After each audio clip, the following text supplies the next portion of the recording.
24절에 보니까 갈렙은 그 마음이 그들과 달라서 나를 온전히 따랐다 이렇게 말하고 있습니다. 많은 사람들이 불신앙하고 많은 사람들이 눈에 보이는 것 따라가는데 이 갈렙이 좀 달랐어요. 그래서 이 갈렙의 축복을 우리 모든 사명자들이 꼭 누리셨으면 좋겠습니다. 지난주 전도학교에서는 개인의 예틀에 대해서 우리가 말씀을 받았고요. 오늘은 중요하죠.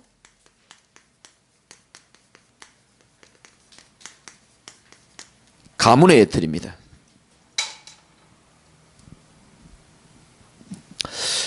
저와 여러분들이 부모나 조상으로부터 대단한 걸 물려받지는 못했다 할지라도 우리가 이 땅을 떠날 때에는 뭔가를 남겨주고 가야 됩니다. 수요일 날도 말씀드렸잖아요. 교회가 없어지는 시대에 우리는 과연 무엇을 남겨줘야 될 것인가. 우리 언젠가는 가거든요. 근데 가는데 뭘 남기고 가느냐 참 중요하죠. 지금 뭐 유럽이나 미국에 교회 문 닫는 시대라 그러잖아요. 그럼 우리도 문 닫는 교회를 물려줄 것인가? 어떻게 생각하십니까? 아니면 이 시대에 복음만이 희망이다라는 사실을 정말로 증명하고 나타낼 수 있는 전도운동할 교회를 남길 것인가? 여러분 거기에 주역되시기 바랍니다. 이거는 뭐 부흥되고 안 되고 지금 그 얘기가 아닙니다. 독산동 지역의 제자교회가 진짜 교회 문 닫는 시대에 어떤 한 교회로 쓰임받을 것이냐, 아니면 정말 복음 가진 한 사람 한 사람들이 많은 시련과 어려움을 이겨내고 이 전도운동을 할 수 있는 교회를 후대들에게 이 지역에 남기고 갈 것인가. 이거는요 보통 일이 아닙니다. 사실은. 저는 이렇게 생각합니다. 최고의 유산이 뭐냐. 여러분 뭐가 최고의 유산이겠습니까? 돈이 최고의 유산이고 재산이 최고의 유산이라고 생각합니까? 저는 아니라고 생각합니다. 그거는 자식 입장에서 좋은 거겠죠. 그러나 그게 또 자식을 살리는 것만은 아닙니다. 돈을 많이 줘서 자식이 잘 살아난다면은 얼마나 좋겠습니까? 그러나 실제적으로는 그렇지 않습니다. 하나님이 보시는 입장에서, 살아계신 하나님이 보시는 입장에서 여러분들을 향한 최고의 유산이 뭐냐는 거죠. 그게 중요합니다. 그 첫 번째가 뭐냐면 죽은 자들에게 예수 생명을 넣어주는 겁니다. 그게 제일 큰 유산입니다. 진짜입니다. 우리 교회를 통해, 우리 캠프를 통해, 여러분을 통해 지옥 가야 될 백성이 예수 그리스도 만나가지고 생명을 얻었다는 것은 정말 하나님이 보실 때 가장 기쁜 일임을 여러분이 확신하시기 바랍니다. 그래서 새 생명 초청 감사주의를 하는 겁니다. 한 명의 영혼이라도 더 건져내고 싶은 거예요. 여기 계신 분들은 다 사역을 좀 이렇게 사람을 살려본 경험이 있을 겁니다. 운동하다가 목사님이 한 분이 쓰러지셨어요. 심장마비로. 지난주 월요일 날 쓰러졌거든요. 그 한 사람 살리기 위해서요 20명이 모여가지고요 어떻게 살릴지를 막 의논하고요. 막 이빨이 얼마나 세게 다물어지는지 그거를 제가 손으로요 이빨을 사이를 여는데요 저하고 어떤 한 사람이 둘이 얼마나 이게 안 돼요. 손이 잘리는 줄 알았습니다. 제가 그 이빨이요 깨무는 힘이 얼마나 강하든지요. 사람이 심장마비로 쓰러지는데 그렇게 무섭더라고요. 혀가 안으로 말려 들어가고요. 한 사람 혀를 땡기고요. 119 한 사람은 전화하고요. 또 나머지 10몇 명 중에서는 혹시 심폐소생술 할 수 있는 사람 손 들어보라 그래요. 소방관에서 그렇게 물어보더라고요. 누가 하더라고요. 이렇게 딱. 한 사람 하나 살리는 게 그렇게 중요한 겁니다. 근데 일주일 동안요, 뭐 눈도 안 뜨고요. 지금 의식이 없다가요. 오늘 제가 연락받았는데 내일 모레 퇴원할 수 있게 됐다는 거예요. 내가 너무 기쁘고 감사한 거 있죠. 진짜 불과요. 5초 전만 해도 목사님 제가 공을 일로 드릴 테니까 일로 빠져서 받으세요. 그러니까 알았어. 이러고 한 5초 뒤에 딱 보니까요. 갑자기 사람이 쓰러져 버린 거예요. 이야, 사람요 순식간이에요. 여러분 목사도 이렇게 훅 갑니다. 여러분도 훅 안 갈 줄 압니까? 간다니까요. 그러니까 한 사람 살리려고요. 그 20명이요.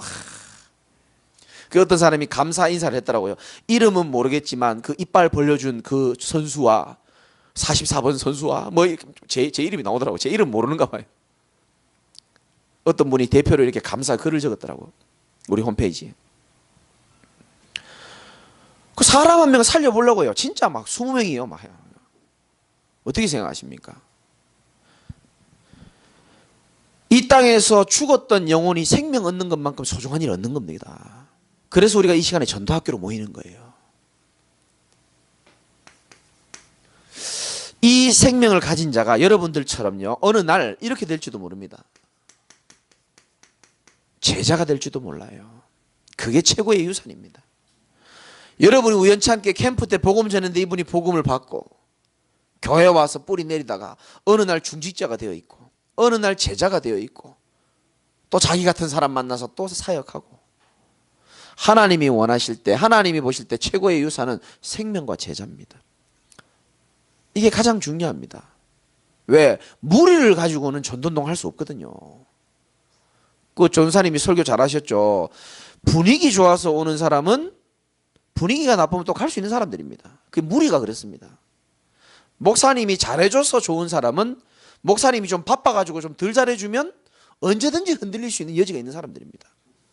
그러나 그거와 상관없이 하나님이 왜 제자교회로 나를 보내셨는지를 언약적인 이유를 찾는 사람을 보고 제자라고 얘기하는 겁니다. 그런 사람이 전도운동할 수 있는 거예요. 그런 사람이 교회를 사랑할 수 있고, 그런 사람이 하나님을 사랑할 수 있고, 그런 사람이 영혼을 사랑할 수 있는 겁니다. 맞죠? 그죠? 그래서 최고의 유산은 뭐냐? 교회 문 닫는 시대에 전도운동하고 문화를 바꿀 수 있는 교회를 남기는 겁니다. 사실은 여러분 죽을 때 다 놔두고 가야 됩니다. 그리고 모든 것 다 사라집니다. 남는 것은 복음 전할 교회만 남게 돼 있는 거예요. 어떻겠습니까? 여러분이 어느 날 천국 가기 전날 다 그때쯤 되면 이제 교회를 지켜보면서 우리가 기도한 것이 다 응답이 되어졌고, 아멘 좀 해주시옵소서. 우리가 참 그 선포되었던 말씀들이 다 이루어지는 걸 내가 보고 가는구나. 그렇죠? 우리 후대들이 다 전도자로 일어서서 아마 울다가 감사하다가 여러분 천국 가시기 바랍니다. 얼마나 멋있습니까? 참 멋있게, 그죠? 그래서 이 축복을 우리가 누릴 수 있기 위하여 원래 가장 키가 되는 메시지가 뭐라고요? 예틀입니다. 사실은 예틀. 그래서 우리 개인의 예틀 지난주에 말씀 받았고요. 오늘은 여러분이 이걸 좀 이해를 해야 됩니다. 가문. 이 가문이라는 것은 굉장히 중요한 단어입니다. 일단 여러분들이 가문의 배경을 좀 알아야 됩니다. 어떤 사람들은 양반 가문에서 태어난 사람도 있고, 어떤 사람은 뭐 뼈대 있는 가문이다 뭐 이런 말하는 사람도 있지만은 성경은 그렇게 말하고 있지 않습니다. 성경은 모든 가문은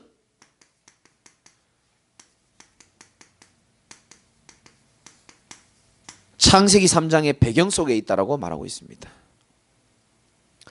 모든 가문은 하나님을 떠나서 저주와 사단과 운명의 권세 속에 다 있는 겁니다. 그래서 한마디로 말하면 12가지 저주 속에 있습니다. 모든 가문이 그렇습니다. 돈 있는 집은 돈 있는 집대로, 성공한 집은 성공한 집대로 12가지 저주 속에 싹 들어있습니다. 여러분 12가지 잘 아시잖아요. 창세기 3장의 배경에 가장 무서운 게 뭡니까? 하나님 필요 없다는 겁니다. 하나님은 없어. 모든 가문에 뿌리 내려져 있습니다. 오직 육신이면 되는 거야. 오직 성공하면 되는 것이고, 이렇게 살아보다 보니까 답이 없으니까 누구를 찾습니까? 자기 인생도 답을 없는 무속인 찾아가게 되어 있습니다. 미래가 불안하니까요, 취미로도 찾고 여러 가지 찾습니다. 점술. 결국은 하나님 떠나 있으니까 뭔가를 찾습니다. 우상. 그러면서 불신자 6가지 상태. 이 창세기 3장의 배경 속에 있습니다. 뼈대 있는 가문 아닙니다. 양반 가문 아닙니다. 창세기 3장의 배경 속에 모든 가문이 다 있죠. 그래서 모든 사람은 이 속에서 태어납니다. 가문의 배경.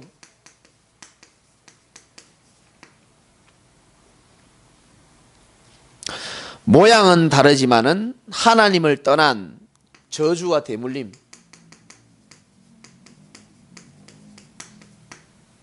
이 속에서 살아갑니다. 한번 적어볼까요? 오늘은 모양과 색깔은 다릅니다. 어떤 집에는요 다 일찍 죽습니다. 한두 사람 그런 게 아니고 계속 단명. 어떤 집에는요 뭐 어쩌다가 가난할 수 있죠. 가난이 계속 대물림 되는 집도 있습니다. 어떤 집에는요 불치병, 사도행전 8장에 잘 나오죠. 어떤 집에는 정신적인 문제로, 어떤 집에는 가정의 위기와 이혼, 또 어떤 집에는 중독. 창세기 4장의 가인 집처럼 폭력, 살인, 자살 너무 많죠. 이런 가문의 배경 속에서 많은 사람들이 나오게 되어 있습니다. 그래서 이 가문의 배경이 결국 누구에게로 오죠? 나에게 오는 겁니다. 가정을 타고 부모를 타고 나에게 옵니다. 그럼 이미 이것만 해도 가득이 있는데 여기에 뭐가 1+1이 되냐면 성장 배경이 추가가 됩니다. 여러분 성장 배경이 어땠습니까? 대부분 사람들은 이 속에서 자라죠. 결핍입니다. 하나님의 사랑의 결핍, 부모의 사랑의 결핍, 풍성히 사랑을 받고 자라야 될 우리 아이들이, 또 여러분들이 그 사랑을 풍성히 못 받은 겁니다. 그러다 보니까 어떻게 되죠? 불만족스러운 인생이 되는 겁니다. 그 불만족이 때로는 폭력으로 나타나는 사람도 있고요. 때로는 도벽으로 나타나는 사람도 있고, 뭔가 이 불만족스러운 걸 풀어야 되는 겁니다. 그리고 그 사랑을 못 받은 만큼 자라나면서 뭘 받고 싶냐? 인정에 목말라지게 되어 있습니다. 인정받고 싶은 겁니다. 여러분 저한테 인정받으려고 하지 말고요, 하나님께 인정받으시기 바랍니다. 결핍이 되다 보니까 나도 모르게 그 사랑을 받고 싶고 인정받고 싶은 욕구가 남들보다 막 더 커지는 겁니다. 아닌 척하고 있어서 그렇지만 사람은 누구나 이런 게 있습니다. 그런데 내가 인정받아야 되는데 저 인간이 인정받는단 말이죠. 그때 오는 것을 보고 열등감이라고 합니다. 모든 사람에게 다 있습니다. 조금 재능이 좀 있고 하는 사람들은, 좀 재산이 있고 부유하게 자란 사람들 여기 잠시 숨겨져 있어서 그랬죠. 자기보다 잘난 사람 나타나 봐요. 큰일 나는 겁니다. 그래서 내가요 청년부들한테 메시지 할 때요 내가 분명히 얘기했어요. 내가 얘기했다니까요. 혹시나 교회에 내가 지금 담당하고 있는 기능보다 더 잘하는 사람이 왔을 때 여러분 기분이 어떠냐고 내가 물어봤습니다. 우리 교회 피아노 치는 사람 많잖아요. 뭐 다 안 치고 참는 사람도 있을 것이고. 그래서 내가 그날 청년부 예배할 때 물어봤다니까. 정말 피아노 잘 치는 사람이 딱 돌아왔을 때 네 기분이 어떠냐. 그러니까 안소희는 너무 행복해 하더라고요. 제발 좀 나타나라 이런 얼굴이더라고요. 그러면요 그때부터요 보통 사람들은 그렇습니다. 소화가 안 되기 시작합니다. 왜? 내 자리거든요 그거. 그래서 유 목사님 자꾸 자리 얘기를 하는 겁니다. 내가 전도를 제일 잘하는데 더 잘하는 사람이 와가지고 목사의 사랑을 받아. 괴로운 겁니다. 소화가 안 되고요. 괜히 그렇습니다. 사람이 그렇다니까요. 앞에 서 있는 강사들은 안 그런 것처럼 보입니까? 똑같습니다. 모든 인간에게 다 있는 겁니다. 이거. 그러니까 뭐가 생깁니까? 이게요 상처와 상한 감정, 이게 가득 있단 말이죠. 그 여러분을 좀 자신을 조금 이제 발견을 해야 뭐 예틀을 깨든지 말든지 하죠. 뭐 발견도 안 되는데 어떻게 깨든. 그러다 보니까 나도 모르게요. 막 괜히 분노의 마음들이 막 이렇게 자라고요. 자, 이런 것들이 점점 이제 나도 모르게 각인이 되는 겁니다. 그래서 어떤 결과가 생기냐? 복음도 아니에요. 말씀도 아닌 잘못된 각인이 탁 들어오는 겁니다. 그러니까 한 사람을 이해할 때는, 한 사람이 어떤 문제가 생긴 걸 볼 때는 이런 배경 속에서 나오는 거예요. 맞죠?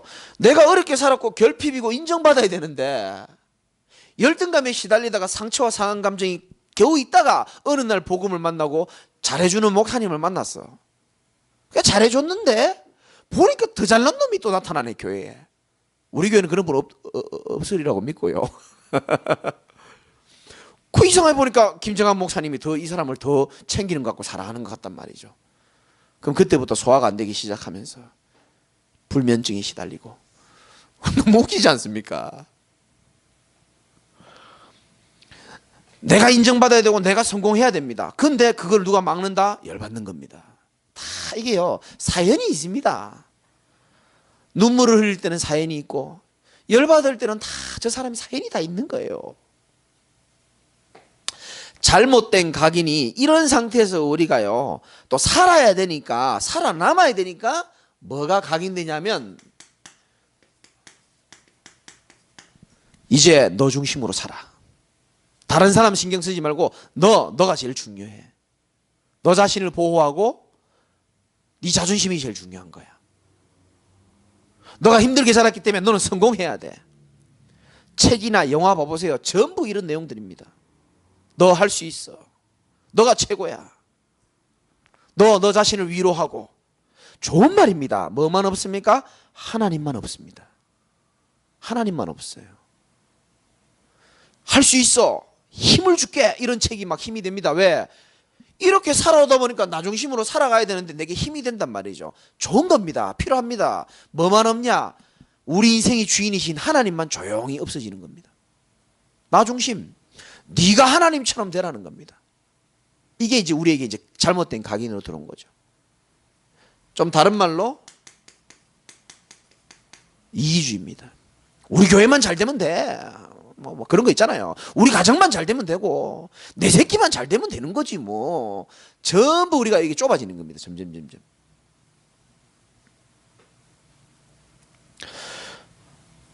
자, 이런 것들 속에 있기 때문에 한번 생각해 보세요. 결핍, 인정받아야 되는 욕구, 열등감, 상처, 상한 감정, 분노 가득하다 보니까 나 중심으로 살아가는데 나 중심으로 살면 사람들이 가까이 오지 않습니다.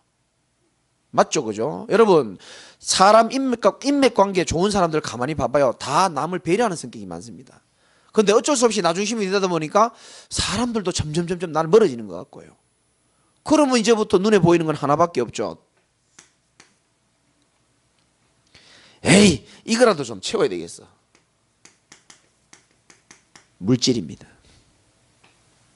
그래서 많은 사람들이 어쩔 수 없이 돈을 따라갈 수밖에 없는 겁니다. 맞죠, 그죠? 돈을 사랑하며, 그 성경 구절 있잖아요. 뭡니까, 최근에? 돈을, 아이고, 주여, 목사가 이렇게 생각이 안 납니다, 말씀이. 가진 것에 만족하라, 이런 말씀이 있었잖아요, 얼마 전에. 근데요, 자기도 그렇게 안 되고 싶은데, 자기도 모르게 이게 각인이 돼버린 겁니다. 무슨 말인지 아시겠습니까? 그래서 어떻게 되느냐? 좀 돈이라고 써볼게요. 더 와닿도록. 악착같이 돈 벌어야 되는 거예요. 악착같이요. 저희 어머니께서 그렇게 저를 가르쳤습니다. 저는 어머니를 참 존경하거든요. 근데 이제 이 부분을 그렇게 가르쳤어요. 아들아, 돈이 없으니까 가족도 멀어지더라. 아들아, 돈이 있으니까 사람들이 날 인정해 주더라. 너는 악착같이 돈을 모아. 제게 주신 메시지입니다. 그러니까 이게요, 그럼 저희 어머니도 뭐 이런 배경 속에서 다 왔을 거 아닙니까? 남편도 없이 자식 하나 성공시켜야 되잖아요. 자식은 나처럼 살면 안 되잖아요. 그런 것 속에서 메시지를 듣고 교육받고 보고 제가 자란 겁니다. 여러분들도 그렇게 자랐고. 그러니까 이게 잘못된 어떻게 보면 각인이죠. 틀렸다 이 말이라기보다는 하나님 없는 사상이 우리에게 들어가 버린 겁니다. 악착같이 돈 벌거나 아니면 힘이 없으면 그냥 무기력하게 살거나. 그러니까 전도학교에 여러분 현장을 알아야 되니까 제가 이런 메시지를 드리는 겁니다. 아, 저 사람은 돈을 너무 사랑하네. 그럴 수밖에 없는 배경이 속에서 왔다니까요. 무슨 말인지 아시겠습니까? 아, 저 사람은 왜 저를 아닙니다. 그럴 수밖에 없는 가문의 배경, 성장 배경 속에서 살아남아야 되니까 세상에서 가리키는 대로 그대로 배운 겁니다. 자, 뭐가 들어갔냐? 성공해야 돼. 이게 들어간 겁니다. 그래서 메시지도 내가 성공할 수 있는 메시지가 나오면 막 기쁘고요. 막 그럴 수 있거든요. 또 내 이름이 높아져야 돼. 바벨탑. 명예.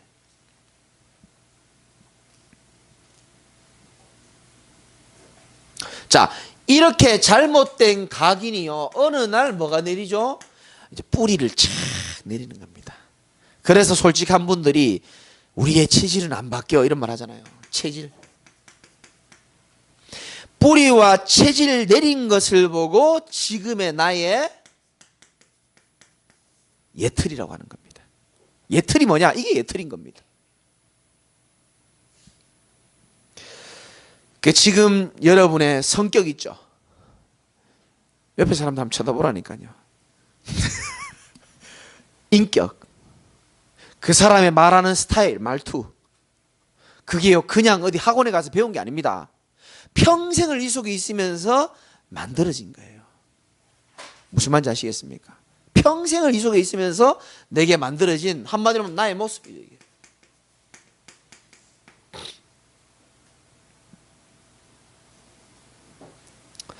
자, 수십 년을 이렇게 살아왔단 말이에요.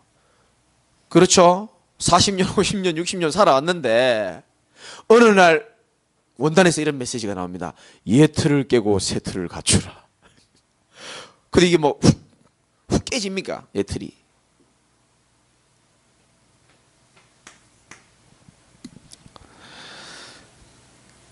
그러나 저는 여러분에게 말씀드리고 싶은 것은 이 가문의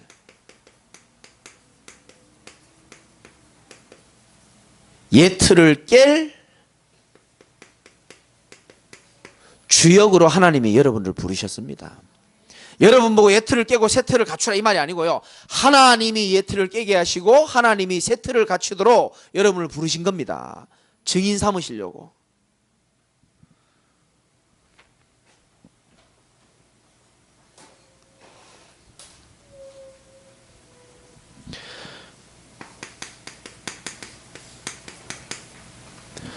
복음으로, 여러분 복음이 뭡니까? 우리 인간의 근본 문제인 사단을 이겼고 저주를 막았고 새로운 살 길을 열었다는 게 복음이거든요. 이 복음을 통해서 저와 여러분들은 뭐가 일단 바뀌느냐? 신분이 바뀌어졌습니다. 죄의 종에서 의의 종으로, 마귀의 자녀에서 이제는 하나님의 영원한 자녀로. 우리의 신분이 바뀌어진 겁니다. 복음으로 예틀이 바뀌어질까요? 안 바뀌어질까요? 어떻습니까? 이 동네 대답해 보십시오. 복음으로 예틀이 바뀌어질 수 있을까요? 안 바뀌어질까요? 바뀌어집니까? 권사님? 양심적인 두 분 가만히 계시는 것 같은데, 복음으로 예틀이 바뀌어집니까? 안 바뀌어집니까? 바뀌어집니까? 장로님 어떻습니까? 그냥 웃지요. 자, 복음으로 우리 신분이 바뀌어진 것은 맞습니까? 그것도 시원찮습니까? 잘 안 믿어집니까? 그러면 천국에서 만나보자 해야 되는데, 복음으로 신분이 바뀌어지는 건 사실입니까? 맞잖아요. 그러면 복음을 가진 여러분들이 예틀이 바뀌어집니까? 거짓말하지 마세요. 안 바뀌어집니다. 아무리 우리가 말씀이 좋고 분위기 좋아야 되지만 아무 때나 아멘 할 수는 없거든요. 맞잖아요. 아니 뭐 맞는 걸 아멘이라 해야지. 물론 복음으로 바뀌어질 수 있다라는 말씀하신 분들의 중심은 제가 이해합니다. 저는 이렇게 확신하고 있는 게 있습니다. 복음으로 옛틀 안 바뀌어집니다. 이걸로만 바뀌어집니다. 오직 복음이라야 옛틀이 바뀌어지게 되어 있습니다. 끝입니다. 이게. 오직 복음이라야 옛틀이 무너지게 되어 있어요. 비슷한 말로 말하면 복음에 올인할 때 우리 옛틀이 무너지기 시작하는 겁니다. 아마 유 목사님이 이 메시지 들으면 좋아하실 겁니다. 제 메시지 들을 일은 없지만 좋아하실 겁니다. 오직 복음할 때에 우리 옛틀이 하나씩 무너지는 겁니다. 복음에 올인할 때에 하나씩 무너지는 겁니다. 그런데 우리 사명자들이니까 말씀드리지만 여러분도 모르게 복음에 올인하지 못하도록 막는 발목을 잡는 것들이 오징어 다리만큼 많다는 걸 아셔야 됩니다. 문어 다리만큼 많습니다. 진짜.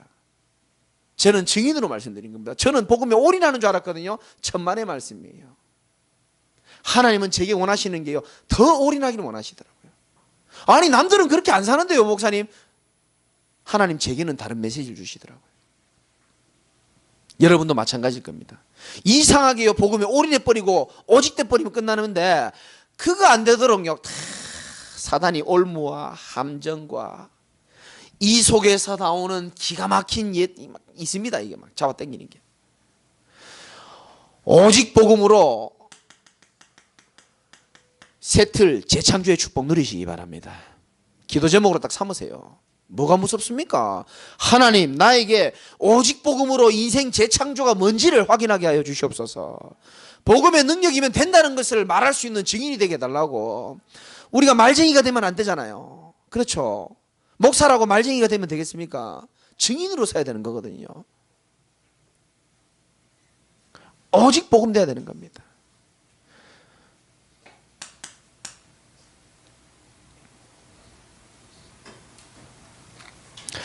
그래서 하나님은 그 예틀을 깨는 그 과정이 있습니다. 자, 우리 인생에는 3시간표라는 게 있습니다. 첫 번째 시간표는 애굽의 시간표가 다 있습니다. 애굽의 시간표는 뭡니까? 바로 왕에게 잡혀가지고 노예로 살아가는, 하나님도 모르고 복음의 언약도 놓친 애굽에서 세상의 노예로, 사탄의 노예로, 운명과 사주팔자의 노예로 살아가던 그런 시간표가 있습니다. 여기서는 울어도 안 되고요, 열심히 해도 안 됩니다. 유월절 어린 양의 피 바를 때에 빠져나올 수 있는 겁니다. 종교로 안 돼요. 가인의 예배와 아벨의 예배가 다릅니다. 종교를 가지고요 바로왕이 꺾이지 않습니다. 10가지 재앙을 던졌는데도요 바로왕은 안 꺾입니다. 오직 유월절 어린 양의 피의 보혈의 능력으로만 애굽에서 빠져나올 수 있는 거예요. 지금 여기 계신 분들은 다 이 시간표를 저는 지났다고 믿고요. 두 번째 시간표가 가장 중요합니다. 무슨 시간표입니까? 광야의 시간표가 있습니다. 여러분 이거 메시지 좀 가슴에 좀 새겨야 됩니다. 이 광야는요 제가 성경을 읽어보니까 물도 별로 없고 전갈도 많고 먹을 것도 없고, 그런데 하나님이 함께하는 축복으로만 살아갈 수 있는 게 광야입니다. 임마누엘이죠. 성경에 보면 신명기 8장 2절에 보면 내가 왜 너희를 40년 동안 광야 생활하게 만들었는지를 설명하고 있습니다. 하나님의 목적 첫 번째 뭔지 아십니까? 내가 이 40년 동안 너희를 가나안 땅에 바로 들어가면 되는데 40년 동안 광야를 걷게 하신 것은 제일 첫 번째 뭡니까? 이는 너를 낮추시며. 40년 동안 광야 생활하면서 하나님 하는 작업, 우리를 철저히 낮추시는 겁니다. 제가 주중에도 중요한 분에게 이런 메시지 했거든요. 우리를 철저히 낮추시는 겁니다. 어디 가서 나의 의를 자랑할 수 없도록 하나님 우리를 훈련시킵니다. 여러분 제가 어디 강의를 가가지고 이렇게 했더니 교회가 되어지더라, 이렇게 했더니 이래 되지더라, 그거 하나님이 어떻게 생각하시겠습니까? 사람들은 모르고 속죠. 순수할수록 속거든요. 대부분 성도는 순수합니다. 내가 이렇게 했더니 되어지고, 하나님 원하시는 메시지가 아니에요. 철저히 우리 자신의 의를 없애버립니다. 너를 낮추시며. 내가 아무리 해도 안 되더라. 진짜 하나님 앞에 무릎 꿇고 기도하고 오직 복음 아니면 안 되더라. 오직 그리스도라야 답이 되더라. 이런 거 말할 수밖에 없도록 우리의 모든 의를 다 무너뜨립니다. 네가 할 수 있는 게 아니야. 하나님이 하셔야 되는 거야. 이게 가슴에 뼈에 사무치도록 우리를 40년 동안 광야 생활을 그 이스라엘 백성이 시킨 겁니다. 이는 너를 어떻게 한다고요? 낮추시며. 두 번째, 너를 시험하사. 광야 40년 동안 우리를 시험하신다 그랬어요. 어떤 시험이죠? 네가 어떤 어려운 가운데서도 하나님의 말씀 따라갈 수 있는 사람인지를 시험하시는 겁니다. 네가 가난하고 먹을 것 없고, 네가 이러이러한 갈등 속에 있고, 네가 이러이러한 네의 예틀 때문에 모든 걸 내려놓고 싶다 할지라도 정말로 네가 한 시대에 전도운동할 교회의 중직자로 제자로 하나님이 부르셨다는 사실을 믿고 언약 따라갈 수 있겠느냐 테스트하는 겁니다. 너를 낮추시며 너를 시험하사. 그리고 한 가지는 뭡니까? 사람이 떡으로만 살 게 아니다라는 것. 여호와의 입에서 나오는 모든 말씀으로 산다 그랬습니다. 왜 광야 40년을 허락하셨죠? 우리는 떡을 너무 좋아하거든요. 그런데 하나님은 떡으로만 사는 인생이 아니다라는 것을 깨닫게 하기 위해서 광야를 허락하시는 겁니다. 무슨 말인지 아시겠습니까? 우리 인간은 하나님의 은혜로 말씀으로 살아야 되는 줄 믿으시기 바랍니다. 그러면서 이 광야에서요, 한마디로 말하면 우리의 모든 예틀을 다 깨부시는 겁니다. 이 말씀이 믿어져면 지금 내게 있는 문제도 하나님이 예틀을 바꾸고 새 틀로 만들어 하나님의 축복된 계획이고 하나님 행하시는 일이구나라는 게 믿어지는 겁니다. 이게 안 믿어지면은 모든 게 문제로 보입니다. 그래서 하나님은 세 번째 시간표가 가나안이죠. 가나안은 크게는 두 가지 의미가 있습니다. 앞으로 우리가 영원토록 살아야 될 천국도 의미하고요. 지금 우리가 이 땅을 살면서 시간표 가나안으로 말하면은 진짜 세계보고 많은 시간표입니다.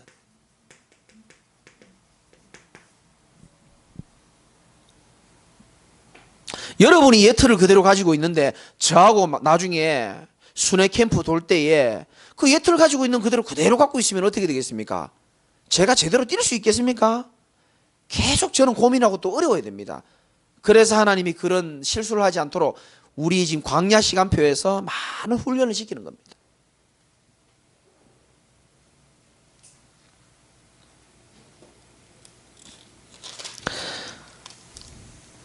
알아들으시기를 주님의 이름으로 축복합니다. 이건 제 얘기가 아니고 성경의 증인들이 있습니다. 증인. 여러분 보세요. 자기 아버지가 우상장수입니다. 아브라함.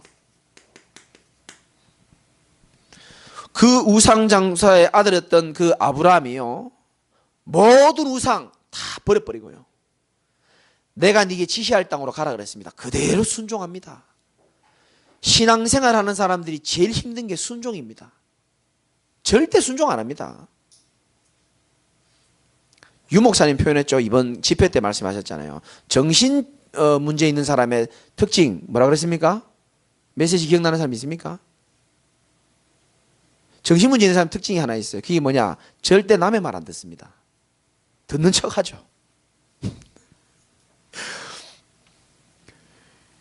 듣는 척 합니다. 안 듣습니다. 우리 인간이요, 사실상 창세기 3장의 그 사건은요, 여러분 잘 모르셔서 그랬죠. 불순종의 사건입니다. 하나님 말씀 안 듣고 싶은 거예요. 불순종의 사건입니다. 그래서 순종하기가 제일 어려운 겁니다. 여러분들이. 이게 근본적으로 순종하기 어려워요. 근데 아브라함은요, 내가 네게 지시할 땅으로 가라 했는데 1000km가 되는 거리를요 걸어서 갑니다. 참 대단하죠. 그 어떻게 보면 예틀을 깨는 겁니다. 가문의 예틀. 우상 바라보고 하나님 안 바라보던 예틀을 깬 거죠. 그러다가 아브라함은 또 어떤 예틀이 있었냐? 사람을 의지하는 예틀이 있었습니다. 아브라함은 자식이 없고 조카 롯은 아버지가 일찍 죽었어요. 원래는 본토 친척 아비 집을 다 떠나고 혼자 나와야 되는데 롯을 데리고 나옵니다. 서로 의지하다가 자꾸 문제가 생기니까 창세기 13장에 보면은 아브라함이 결단을 내립니다. 롯, 이제 네가 알아서 가고 싶은 대로 가라. 아브라함이 멋있는 선택권을 롯에게 준 것처럼 보이지만 사실은 아브라함이 먼저 선택한 겁니다. 하나님이 나를 어디 가더라도 축복하실 것을 믿었기 때문에. 창세기 13장 18절 아브라함이 롯을 떠난 후에 그때부터 예배가 달라지는 예배입니다. 내가 인간을 의지하던 그 예틀, 돈을 의지하던 예틀을 깨고 새롭게 드리는 예배입니다. 그때부터 아브라함의 인생은요 새롭게 펴지기 시작합니다. 그리고 진짜 큰 예틀을 깨기 시작합니다. 하나밖에 없는 독자 이삭을 갖다가요 하나님이 어느 날 시험하십니다. 창세기 22장 1절에 하나님이 아브라함을 시험하시려고 가장 소중한 것을요 하나님 앞에 올인해 버리는 겁니다. 응답받을 수밖에 없죠. 여러분 한계에 딱 걸려있는 그 순간에요 정말 한 번이라도 믿음에 도전을 해서 아브라함과 같은 축복을 여러분이 꼭 받으시기 바랍니다. 그리고 오늘 본문에 나오는 갈렙입니다. 난 여러분이 이 축복 좀 받았으면 좋겠어요. 갈렙은 족보가 중요하잖아요. 뼈대 없는 가문의 출신입니다. 에서 후손입니다. 에서는 여러분 잘 아실 겁니다. 팥죽 인생이었습니다. 그 언약을 다 희미하게 생각하고요. 팥죽 그 한 그릇이에요. 장자권을 팔아버리고. 팥죽 인생인 그 뼈대 없는 가문의 출신이거든요. 그래서 에서 후손 중에 대표적인 족속이 아말렉이라는 족속이 있습니다. 이 이스라엘 백성들요 방해하고요. 못된 짓 하는 이 아말렉이 있습니다. 그게 누구냐? 언약 희미한 육신 중요시하는 에서에서의 후손이 바로 아말렉입니다. 그런데 놀라운 사실은 창세기 36장 12절과 15절에 보면 이 에서 후손 아말렉 후손 중에서 시대적인 그나스의 자손인 갈렙이 태어나게 됩니다. 멋있죠? 왜 제가 이 메시지를 드리냐면은 아무리 여러분 부모님과 가문이요 에서와 같이 아말렉과 같이 이런 우상을 파는 아브라함과 같은 가문이다 할지라도 그 속에서도 하나님은 어떤 사람을 나오게 한다? 남은 자를 만들어내신다니까요. 제자를 다 만들어내십니다. 그래서 여러분들이 소망이 있는 거예요. 조상과 상관없어요. 하나님은 그 속에서도 갈렙과 같은 제자를 세워가지고요 여호와를 온전히 따르고요 자기 아버지는 완전 육신적이고 자기 조상들은 완전 눈에 보이는 거에 약했거든요. 그런데 갈렙은 달랐습니다. 우리가 저 가나안 땅 갈 수 있다. 하나님이 함께 하시면 모든 것 다 할 수 있다. 갈렙과 같은 제자가 나오는 겁니다. 사실은 저는 갈렙을 보면서 가문의 예틀을 깬 증인이라고 생각합니다. 성경에 있기 때문에 여러분도 이 응답 받을 수 있는 겁니다. 성경에 없으면 우리가 이 응답을 못 받죠.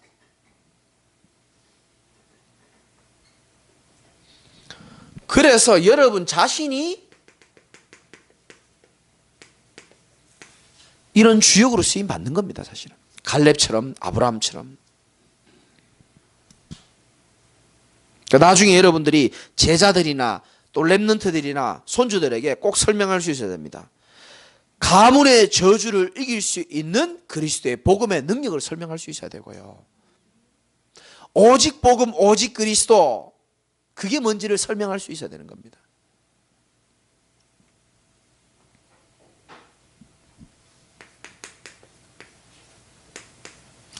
결론적으로 우리가 이번 강단 말씀이 속지 마라 이 말씀인데요.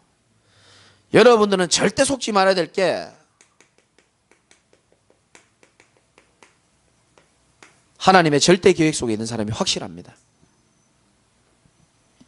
하나님이 우리 교회를 왜 세우는지 아십니까? 왜 이렇게 교회가 많은데 굳이 또 이렇게 세워야 됩니까? 하나님의 절대 계획이 없겠습니까? 여러분 물건을 하나 여기서 일로 옮겨도 계획이 있잖아요. 다시 말씀드립니다. 우리 거북이가 이제 아주 철이 들어가지고요. 물속에서 꺼내고 나면은 딱 거실에 놔두면요. 무조건 제 방에 들어옵니다. 그래서 항상 이불 밑에 들어갑니다. 이불을 이쪽으로 옮겨 놓으면은 이쪽 밑으로 들어갑니다. 이불을 또 이쪽으로 해놓으면 이쪽 밑으로 들어갑니다. 오늘도 나오고 싶어서 너무 갈급해 보이길래 꺼내가지고 냅뒀더니 여전히 제 방을. 근데 이불이 하나, 둘, 베개 이렇게 몇 개까지 이렇게 같이 있으니까 혹시 그 밑에 들어가 깔려 죽을까 싶어가지고 제가 항상 베개를 한쪽으로 옮겨놓고 나옵니다. 베개 하나를 옮기는데도 계획이 다 있잖아요. 하물며 저와 여러분 인생이 가문의 배경과 성장 배경 속에서 많은 어려움을 당하다가 복음을 받아가지고 지금까지 하나님 인도하신 게 사실이라면 저는 이후에도 하나님의 계획이 분명히 있다고 생각합니다. 하나님의 절대 계획 속에 여러분이 있습니다. 여러분을 통하여 가문이 살고 교회가 살고 지역이 살고 전 세계 현장이 살아날 것을 꼭 믿으시기 바랍니다. 어떻게 하나님의 약속을 우리가 알 수 있냐? 말씀을 통해서 알 수 있는 겁니다. 그래서 언약을 여러분들이 굳게 믿고 오늘도 승리하는 여러분 되시기를 주님의 이름으로 축원을 드립니다. 기도하겠습니다. 하나님, 많은 사람들이 육신을 따라 살았지만은 갈렙은 그들과 마음이 달라서 하나님을 온전히 따랐고 내가 그를 인도하여 드리리니 그의 자손이 그 땅을 차지하리라고 말씀하셨는데 어려운 가문 속에서 복음을 받고 지금까지 인도받는 우리 전도자들 갈렙이 받았던 그 축복과 갈렙의 후손이 받았던 그 축복을 오늘 성경에 있는 그대로 받을 수 있도록 은혜를 더하여 주옵시고 귀한 분들을 통하여 정말로 전도자로 세워지며 전도학교를 통하여 많은 생명이 살아나며 제자가 일어나며 시대 살릴 교회를 세우는 축복으로 연결될 수 있도록 하나님이 역사하여 주옵소서. 예수 그리스도 이름으로 기도드리옵나이다. 아멘.